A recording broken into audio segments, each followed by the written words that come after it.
Hello, this is Chad Middleton from Vision Counseling and Vocational Consulting. We're here in Columbia, South Carolina, where we help veterans get the evidence they need to apply for TDIU benefits with the VA. TDIU simply means you're not able to work because of your service-connected disabilities.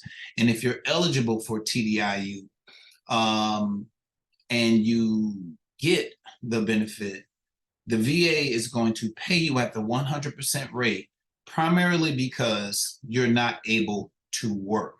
All right. So it's a work related decision.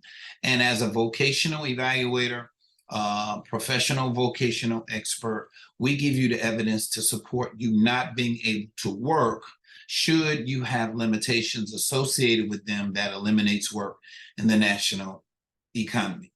Now, I wanted to talk to you guys today briefly about a person that I could not help.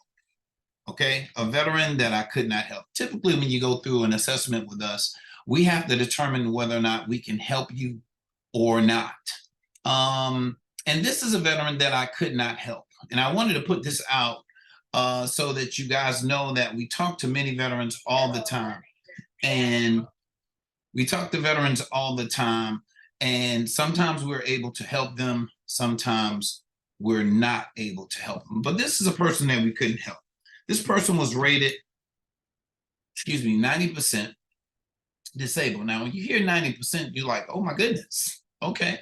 This person is 90% rated. They have an extremely high disability rating, which is close to 100%. So immediately you understand that they are eligible for services. They meet the eligibility criteria. But after an initial consultation, we determined that we could not help this veteran. All right. First and foremost, you must have limitations that affect your ability to work. All right. So when we're doing an individual consultation, we're talking to you about your limitations, not just your disabilities, but your limitations. Now, first and foremost, this person had a couple of ratings that were questionable for me. They were rated 50% for sleep apnea. All right. 50%. And I'm not trying to minimize what sleep apnea does. But typically when you have sleep apnea, the VA will provide you with a CPAP machine.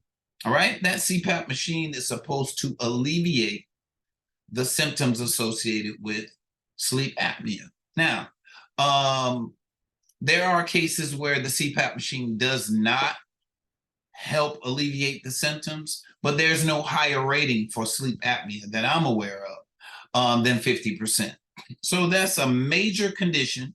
It's usually fixed or corrected with the CPAP machine. But when we're talking about limitations associated with sleep apnea, it's usually irritability. You're not able to sleep. Your sleep is disturbed during the night. So in the morning, you're a little fatigued. You're a little restless. You're falling asleep on the job and those types of things. But it's not a significant limitation. Okay? It's not a significant limitation. It is limiting in some form or fashion, but there are no significant limitations that affect you from working with just sleep apnea. All right? Other conditions were associated with scars, okay? And these are 10% ratings that it was many 10% ratings that the person had, but I want to talk about just a few of them. Scars. Scars in and of themselves do not provide any significant limitation, all right? You have a scar on your hand, you have a scar on your foot, you have a scar where they did an operation. Typically scars heal and they don't require a whole lot of physical limitations. All right. 10% is the highest rating for that. You have a condition called tinnitus, and a lot of my veterans call it tinnitus. Tinnitus does not cause any significant limitations. Okay. Flat feet. Flat feet, although very limiting, does not cause any, plantar fasciitis and flat feet, 10% ratings for each. Does not cause any significant limitations. So the veteran had 90% disabilities, overall disability rating. had a lot of dimes and zeros, a whole lot of things, which was my first issue with providing a vocational evaluation report. Secondly, when we start reviewing his past history and I'm talking to him about how these disabilities has affected his ability to work, it was a negative.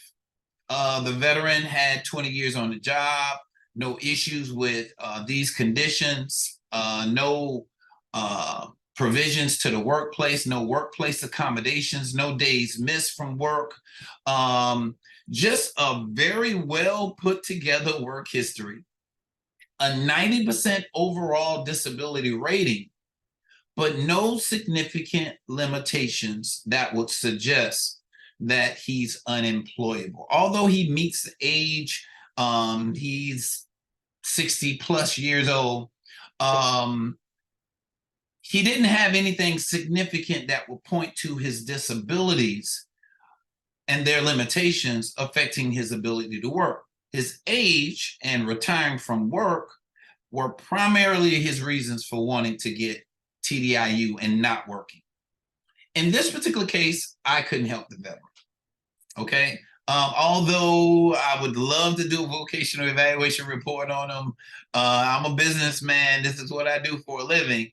I cannot do a vocational evaluation report on someone that definitely doesn't have any vocational limitations or significant functional limitations that will affect him from doing work in some capacity. All right. He has some limitations. He is 90%, but he doesn't have any significant limitations that affect his ability to work. Also, on top of all of that, this person is working part-time. All right. Doing some work at a auto advance store or something like that. And that also shows that he's choosing to work and he's definitely not totally disabled. Remember, when we're doing a vocational evaluation report, regardless of what your age is, we're saying that due to the extent and severity of your service-connected disabilities, there are no jobs that I feel that you could perform because of the impact of your service-connected disabilities. Hopefully this provides some insight with you guys. Again, we cannot help everybody, but if you do come to us and we find that we cannot assist you, we can make some recommendations for you. And those recommendations are usually recommendations that either help you get 100% or help you get training so that you can find another job. Okay. My name is Chad Middleton. I want to put a quick video out to let you know that we can't help everybody. But if you have service-connected disabilities and these disabilities causes limitations, these limitations affects the types of jobs that you can perform, then of course we can do a vocational evaluation report. If after you go through our process, we determine that that's something that you could benefit from. Okay. Also, the person didn't have any mental health limitations at all. A lot of times we look at just the physical. And I've had so many veterans that have come to me with no physical limitations, which means that they can do work at the heavy, the medium, the light, and the sedentary work capacity. Okay. Physically, they can do work at every last one of those exertional levels. However, if they're rated 70% for a mental health condition, and that mental health condition affects their ability to do X, Y, and Z, and they need to work in an environment that is not stressful, and they need to not work around people, and they need to not work in areas where there's a whole lot of interaction with the public and things like that, and they have depression, they have all these mental health limitations. It is in my professional opinion that sometimes these mental health disabilities affects all jobs in any physically exertional capacity.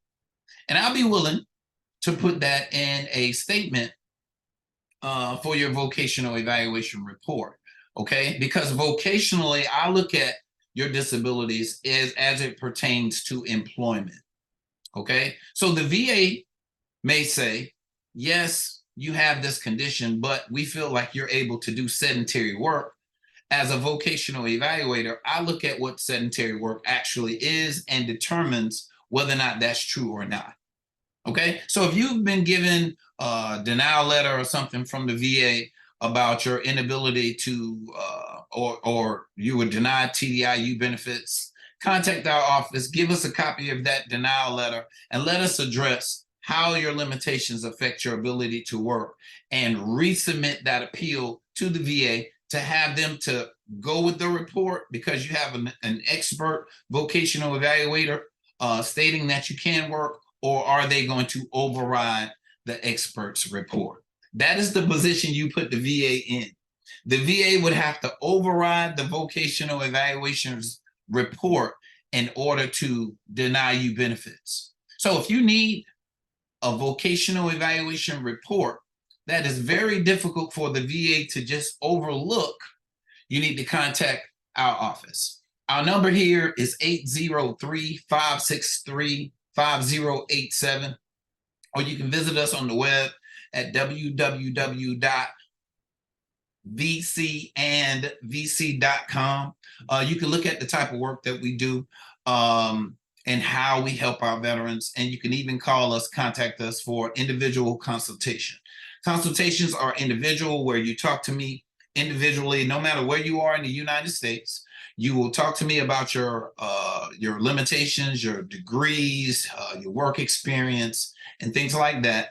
And then we move on to an assessment where we evaluate your medical records to see if you have anything substantial in your medical records that can support you not working. And the last phase is a vocational evaluation report. Let's try to get in your individual consultation before the end of the year, guys, because once the first of the year comes, there's more challenges. I got a lot of veterans that I'm trying to see. The value of this report may go up in 2024. So try to get your report in, or get your consultation in, so you can lock in the rates in 2023.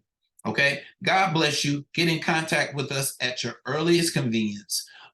Get scheduled for an individual assessment, or participate in one of our webinars so that you can start the process. Thank you very much for listening to us. Thank you guys for being a part of our YouTube audience. If you have any questions, give us a call, send us an email. Please note also, I can't respond to every email all the time, especially if you're asking specific questions about your specific case. But if it's a quick email, you want to know a yes or no, you want to know how do you do this, that, or the third, you can always call us here at the office or send a short email. Okay, God bless you. Thank you for checking us out. We'll talk to you again real soon.